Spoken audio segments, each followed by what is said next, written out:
Aim right, achieve big at KR Mangalam University. अगर विदेशी हो तो कमर पर रस्सी से बाहर निकालो।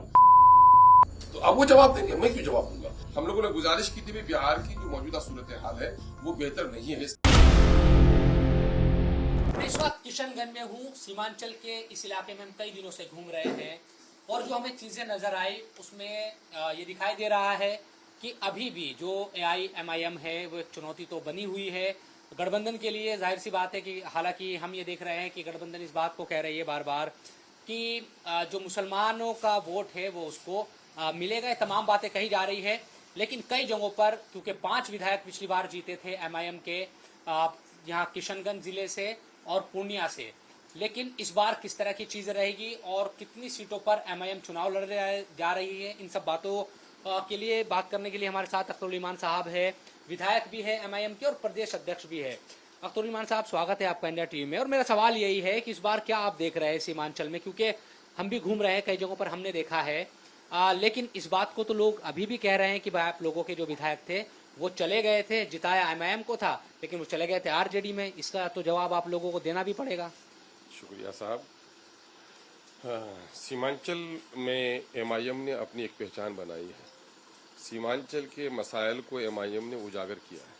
सीमांचल के हक और हुकूक और उसकी पामाली के खिलाफ और उसके हसूलियाबी के लिए लड़ाई लड़ी है। इसलिए सीमांचल में MIM ने लोगों के दिलों में जगह बनाई है। जहाँ तक आपके पास लोग सवाल करते हैं, हमारे लोगों की याददाश्त कम है या सियासी समझ थोड़ी सी कम है, इस वजह से ये बात करते हैं और ये हमारे विरोधी बात करते हैं कि इनके जीते थे भाग गए।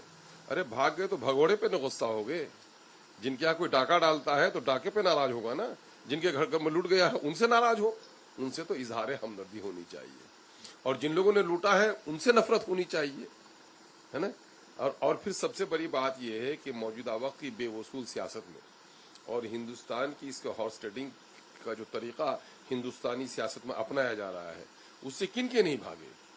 कांग्रेस के भागे, राजद के भागे, जदयू के भागे, इनके भागकर उनकी तरफ गए, उनके भागकर उनकी तरफ गए।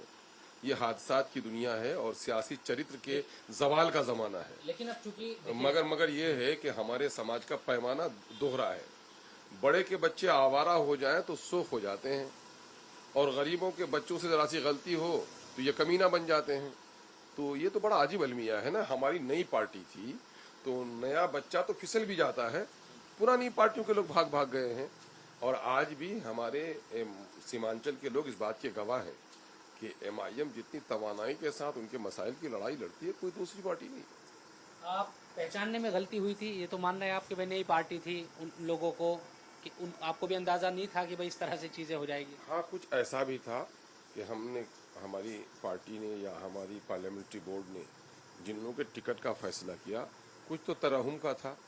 मरहूम जनाबे तस्लीमुद्दीन साहब मेरे सियासी उस्ताद थे और उनकी अहलिया ने जब अपने बेटे के लिए सिफारिश की तो हम लोगों ने उनकी बात रख ली।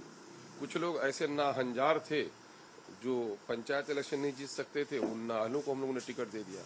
तो कुछ गलती तो हम लोग से हुई है, इसमें कोई बाईद बात नहीं है, लेकिन हाँ होता है, तजर्बात से इंसान बहुत कुछ सीखता है। अपना कोई उनका सियासी वजूद नहीं था उन लोगों बहुत तो था, मैं कुल्ली तौर पर इनकार नहीं कर सकता, लेकिन हाँ वो जीतने लायक नहीं थे। उसको जीतने की अहलियत अगर बनाई, ये इनमें से कुछ लोग ऐसे भी थे जो लड़े थे तो 5,000 8,000 वोट लाए थे और जब MIM में आ गए तो 68,000 80,000 वोट लेके आए। तो जाहिर है कि उनकी असल औकात वही थी और MIM के जरिए से उनकी बुलंदी का पता ये देते। इस बार आप क्या कर रहे हैं, कितनी सीटों पर MIM लड़ने जा रही है, क्या आप पूरे बिहार में चुनाव आप लड़ेंगे?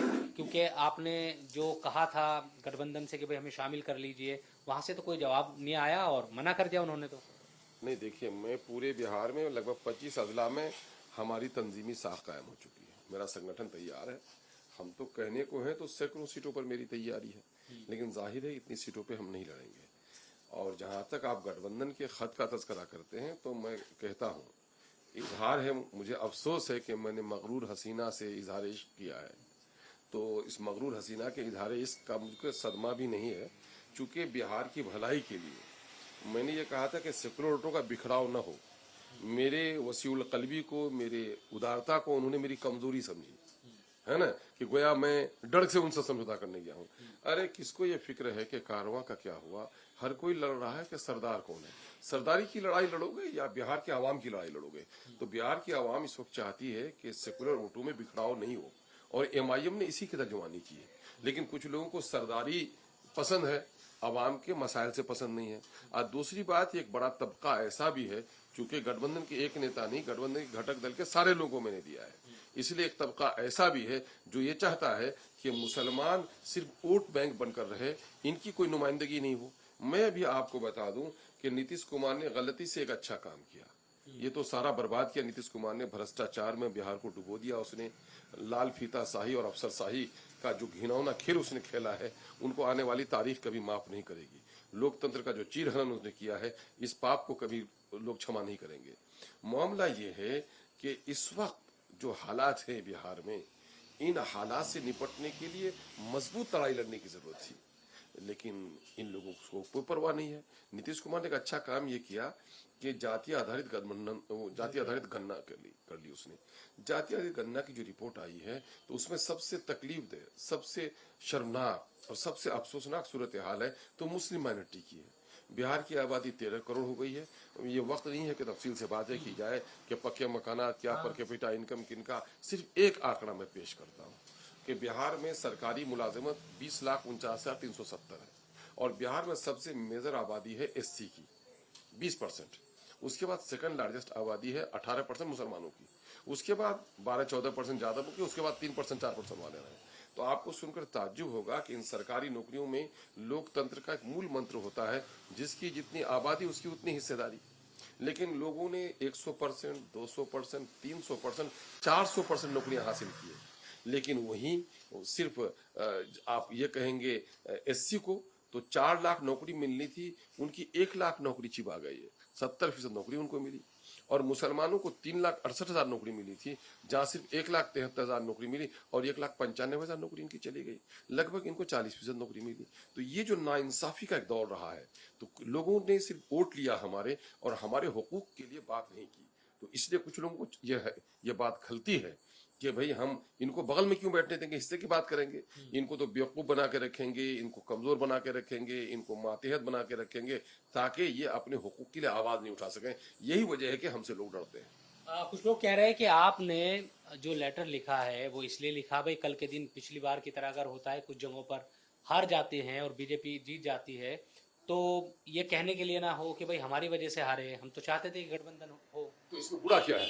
ये बात सच्चाई नहीं है क्या? ये बात सच है कि नहीं है कि हम अगर कल लड़ूं कहीं, अगर हार जाएं तो आप नहीं कर सकिएगा? अगर वो कहना चाहते हैं तो अभी सुधार कीजिए। तो इसमें बुराई की क्या बात है? अभी भी दरवाजे तो खुले आपकी तरफ से कि भाई आप गठबंधन। हम देखिए, हम चूंकि उन्होंने ऐसी नसीहतें कर डाली है, हम उनसे पूरी उम्मीद नहीं है। हम अकेले चलते हैं। मैं कह रहा हूं, अज़्म अगर सफर का है तो अगर कश्ती टूट भी जाए तो तैर कर दरिया पार उतरने का सलीका आता है एमआईएम को। मामला यह है कि हम थर्ड ऑप्शन की तलाश में थर्ड फ्रंट बनाएंगे। हम थोड़े किसी की मालिश करने के लिए तैयार हैं, है ना? हमने बिल्कुल बाज़मीर तौर पर, बावकार तौर पर, मैंने चुपके से जाकर मालिश नहीं करी है। खत लिखा है, आपके जरिए से कहा है भाई ये कर लो, ये बिहार के लोगों के लिए बेहतर है। अगर नहीं करना चाहते हो तो ये भी बिहार के लोगों को मालूम होना चाहिए। आज तो गांव में लोगों उनके एमएलए को पूछते हैं कि भाई मियाँ लोगों को साथ में बैठाना नहीं चाहते हो, मियाँ के वोट के लिए क्यों खड़े हो जाते हो? अब उनके लोगों को जवाब देना मुश्किल हो रहा है, तो अब वो जवाब देंगे, मैं क्यों जवाब दूंगा? फिर आखिर आगे और भी सवालनामे हम लोगों के हैं, और भी सवालनामा पेश करेंगे कि 2005 में बीजेपी के हाथों में चली गई, लेकिन आपने बिहार के मशवरे को नहीं माना।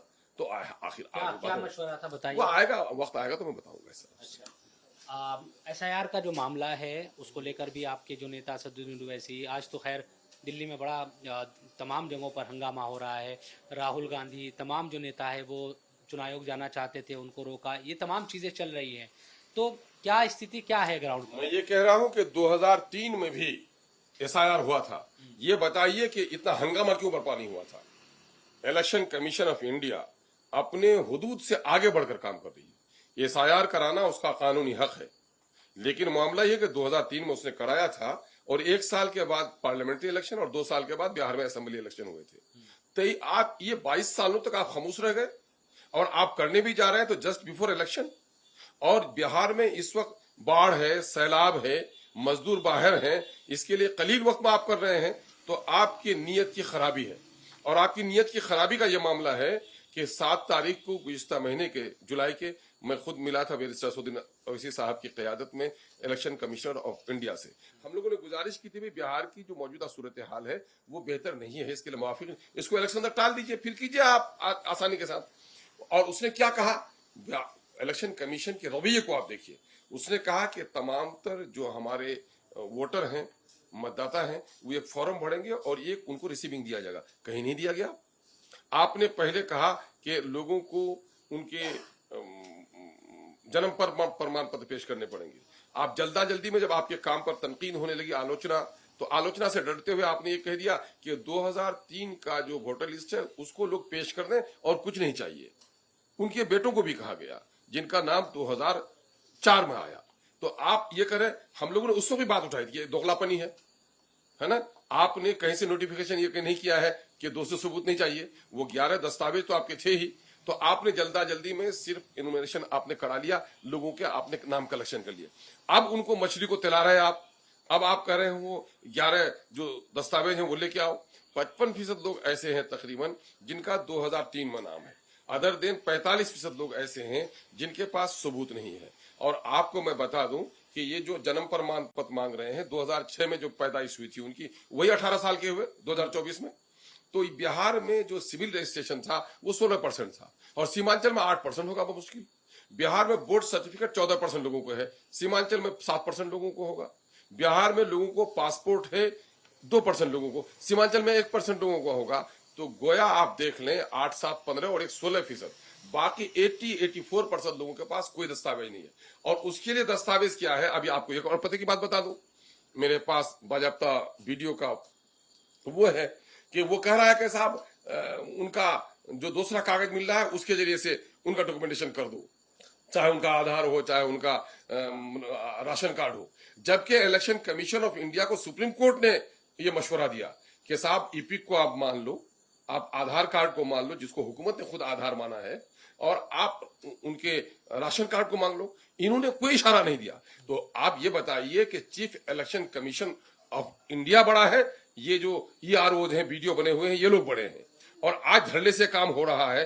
अब आगे क्या होगा मैं कह रहा हूं, यही कराना है। अगर शर्म आती है नोटिफिकेशन जारी करा दो ना कि ये सबूत दिए जाएंगे। नोटिफिकेशन जारी नहीं करा रहे हैं। और हमारे यहाँ क्या हुआ है कि अभी 20,000, 25,000, 30,000 पेंडिंग है लोगों के वो सर्टिफिकेट्स, जो प्रमाण पत्र इनको मिलने थे, और मूल्यवान प्रमाण पत्र, और मिल नहीं रहे हैं। और दिन भर में 100, 125 कर रहे हैं और कह रहे सर्वर डाउन है।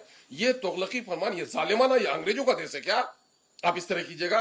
अरे नागरिक हो तो नागरिक प्रमाण पत्र दो, अगर विदेशी हो तो कमर पर रस्सी से बाहर निकालो।